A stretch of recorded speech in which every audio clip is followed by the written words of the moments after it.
Next up for review we have a re-release of an Activision game. This game originally came out in 1984 and was released by Mastertronic in 1989, and the game is called Pastfinder. So here we have the front cover of the game, and it's a later release Mastertronic offering, MAD in fact to be precise, as evidenced by the text down the left hand side. And one thing that's quite notable about this is they're really making a big deal of how successfully reviewed this game was. So going down here we've got a Zap Sizzler printed on the inlay, and also stuck on the front of the packaging we've got a sticker, which is the first time I've seen one of these, with the Zap Silver Medal Award. So that's quite cool. Picture pretty mundane really, as is the text. It's just some kind of walker type thing, walking along and shooting stuff. Spine's also pretty nondescript, and the back cover got plenty of screenshots on there which give an idea of what the game's about. It is a overhead view shoot 'em up style game, and also more superlatives about the game on the back cover. Most underrated game of the year by Zap64, Newsfield Awards, one of the most highly acclaimed shoot 'em ups available now at a budget price. Inside we've got some fairly comprehensive instructions, so there's a bit of background. Exploration to become a thing of the past in 8878 AD, except for a select group known as simply as Pastfinders.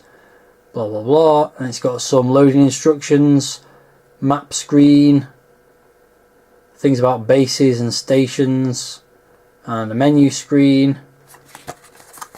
And it carries on inside. We've got supplies, various supplies, heavy metal beam shield, scrambler, deradiator, and some information about the planet. You pilot a leaper which only moves forward. Lots of stuff about the heads up display and so on. And still it goes on to tell you about time capsules, various other stuff, and some credits there. It's by Tim Wilson, based on an original design by David Lubar, and then we've got some basic foreign language loading instructions.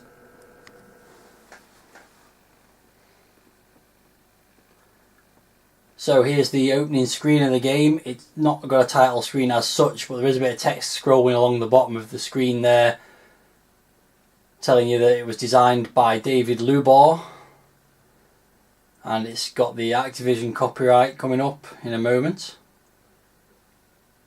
As you can see, copyright 1984, the classic Activision logo from that era, and the Commodore 64 adaptations by Tim Wilson. And otherwise you're getting a rolling demo of the game, which as you can see is quite an abstract looking thing. So let's get on with it. And you do so by pressing F1. And you're presented with this map. Moving left and right on the joystick allows you to move this little sort of flashing line thing which chooses which of the zones you go into first. Press the fire button to choose that. Yellow, by the way, means a medium level of radiation.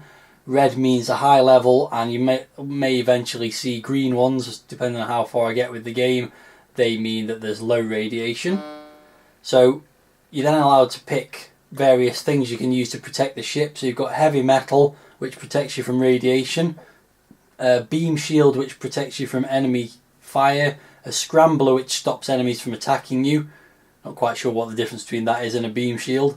And the deradiator which wipes out all the radiation that you've accumulated so far. So obviously I'm not going to use that right off the bat, and in fact I'm not going to use any of them for the moment. You get one of each to start with, and you can pick up power-ups if you like during the levels that you play through.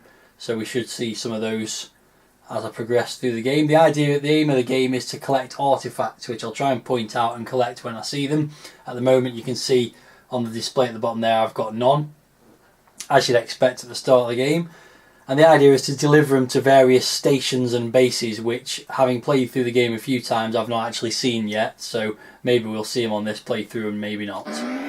So you start the first level. As you can see, you control this little blue thing at the bottom of the screen, which can move left and right. The screen scrolls automatically, and you can shoot things, as evidenced.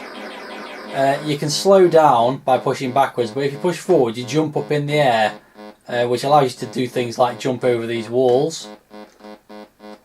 It also speeds you up when each time you push forward ever so slightly. The idea is to navigate through the levels. Some of the enemies that you can see are actually up in the air, so you can't shoot them unless you start jumping up and down, which is rather fraught with danger in my experience, so I try not to do that too often. It's quite a peculiar control system, and sometimes quite annoying when you're trying to speed up and all you do is jump in the air. That is my finding so far. You can go underneath things like I just did. You shoot things that are on the ground, obviously. Pretty straightforward scrolling shooter, or so it appears so far. As you can see, the radiation's going up quite a lot, and I've now finished the first stage and allowed me to move on to the next stage on the map. So I'll go this way, and since I've accumulated quite a lot of radiation, I'm going to use the heavy metal on this one. That should prevent me from getting any more radiation poisoning. Needless to say, when the radiation poisoning gets to the top, you lose a life, so we don't want that to happen, obviously. The best way to proceed through these levels is as quickly as possible. As you can see, there's various obstacles. Now we've got little sort of barriers going up and down. Again, it's easy just to avoid everything wherever possible. Also, I've just seen there's some enemies coming towards me. The radiation is still going up because I'm starting to flash now, which is not very good. Still no sign of any of these artifacts as yet. They do show up eventually. There we go, that's that one done. I think I'll be using the deradiator on the next level. So let's do that. Still got the heavy metal thing on for the moment, it seems. So anyway, there we go. Let's deradiate as well. As you can see, the radiation goes down. Oh my lord, how pink is that? That's a very pink screen. So we'll proceed through this. As you can see, the graphics are, as I mentioned, quite abstract. The little thing you're controlling, there's various sort of rotating and flashing enemies. That's something I should have collected there. I might still be able to get over and get that actually. Oh, I missed it by a fraction of a pixel. These red enemies do fire back, so you have to be a bit more careful. So yeah, the graphics are kind of the time, you know, mid-80s. They hadn't really got harnessed the power of the Commodore 64 in terms of graphics just yet, so they're quite sort of simplistic, but there are some nice sort of indications of how high they are by the shadows on the screen. Is this level carrying on? No, that's that one done as well. I'm just progressing in a diagonal at the moment, it seems, so I'll carry on doing that as much as possible. Not scored many points yet, it's fair to say. Oh, for some reason that's just paused itself. I'm not quite sure why that happened. Slight glitch there, I think.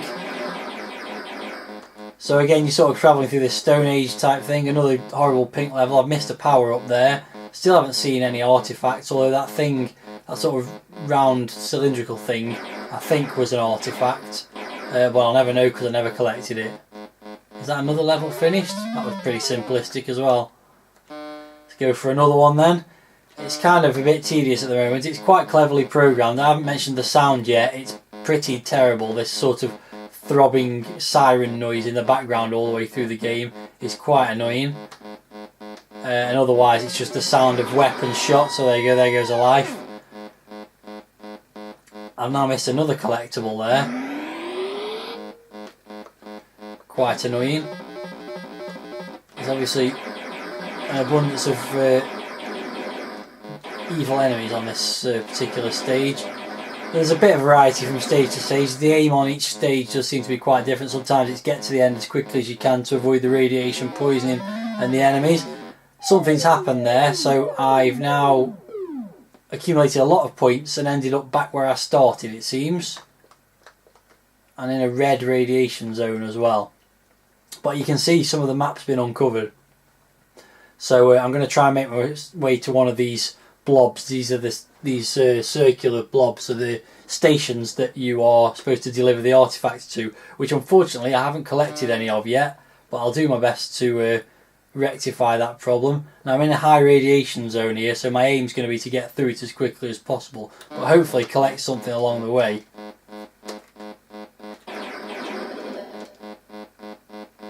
Progressing through quite quickly might help. That's an artifact there. Let's just slow down and get that. Yeah, so I've got one artifact now for all those levels traversed through. Unfortunately, I'm probably going to die before I reach the end of this stage, unless I'm very quick about it. There's something else to collect there.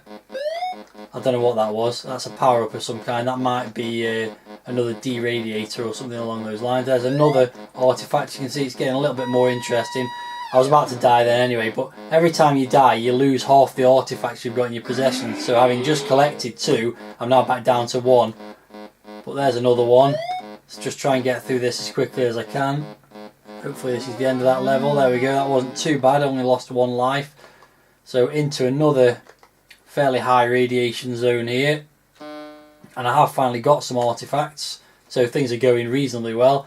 And I've collected that circular cylindrical thing was a deradiator, so I'll be able to use that if I need it fairly soon.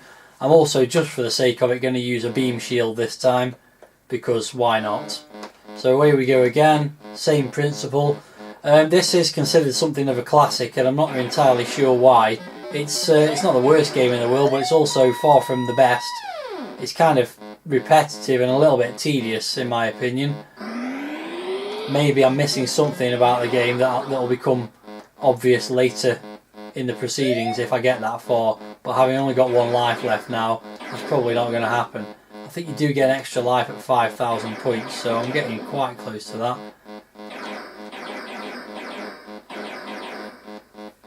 It'd be quite nice to get to one of these things that's got a station in it.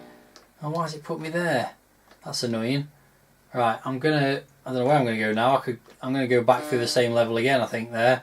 Let's just do the whole thing again. Oh, now it's pink for some reason. I don't know why that is. It's turned into a completely different level. There's not much more to say about the game. I'm not a massive fan of it. I think it might have been worth $1.99 as a Ricochet re-release perhaps. But to ask $2.99 for it, I think is a bit steep. It's not that great a game. Obviously some people consider it to be a classic, but I'm not seeing it myself.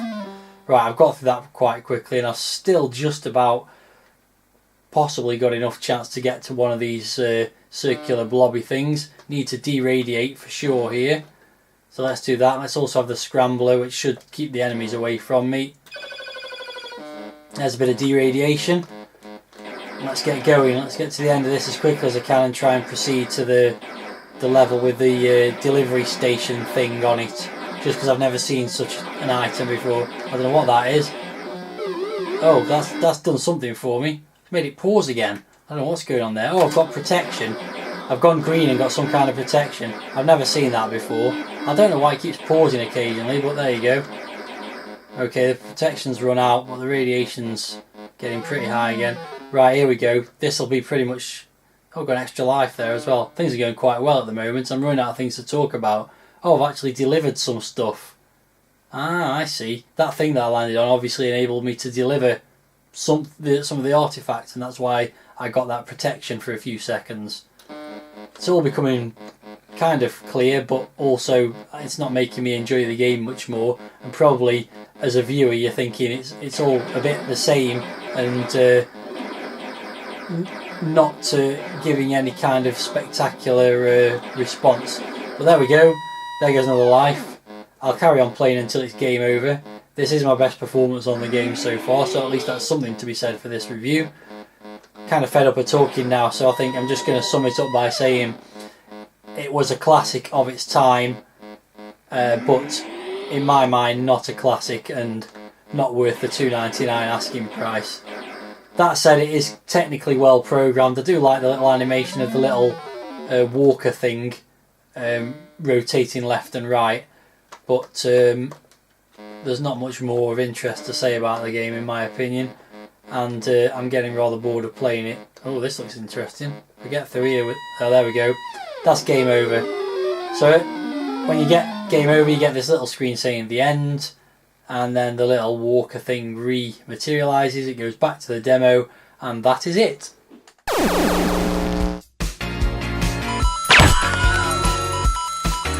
If you only knew the power of the dark side. 2, 1, 0.